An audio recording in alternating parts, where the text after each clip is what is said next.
What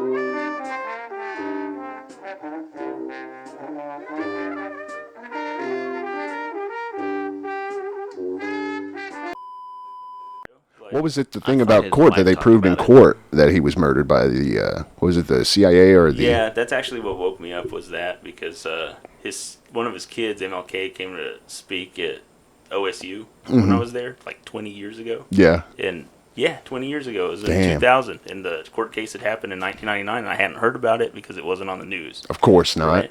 And he was there, and I was like, hey, I heard your family was trying to get James Earl Ray a trial before he died. And he was like, well, we took someone to court, like a civil case, for being part of the conspiracy.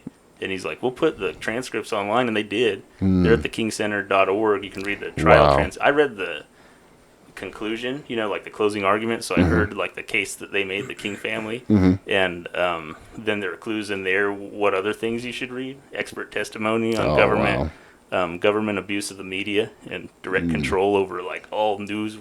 Like these are things that the CIA has admitted to in court in the 70s during the church hearings and stuff, like after Nixon was outed. So at a certain point in time, if you can believe anything the CIA says, they've admitted in the past to controlling all world news media. And naming organizations that shut down like the next day, like 800 of them.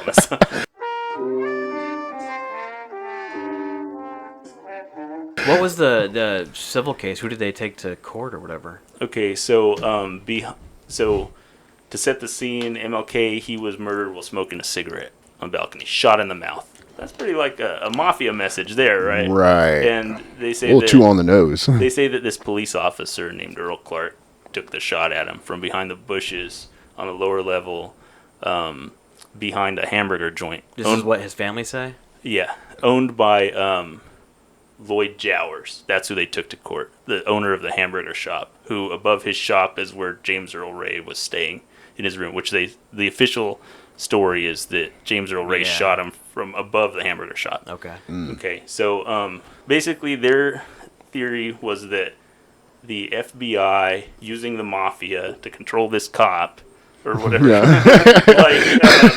just trickle down. that they let that guy have the first shot. Okay.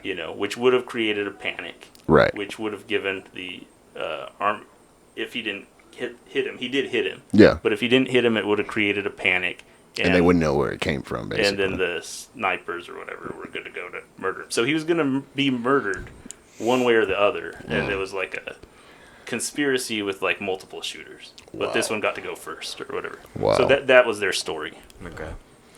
I haven't heard. Wow, that's crazy. Right? You know why you haven't heard of it? It should have been the trial of the century, bigger than OJ, right? Yeah. Should have been on TV. Yeah. And it wasn't. It was locally in Memphis, but on the day whenever they got the verdict and a jury found that the government was, it wasn't just that they found the guy guilty because the story had to do with the bigger conspiracy. They found the Memphis Police Department and the government guilty of conspiring to kill Wow. MLK. Damn. Isn't that crazy? And I read like the expert testimony on that kind of stuff, and it just blew my mind. It was like, here's a real one. Here's the real one. Yeah. I had spent a lot of time on that speculating about JFK or whatever. Right, yeah, I'm done with the grassy knoll. Like, fuck that. And then in this trial, they had so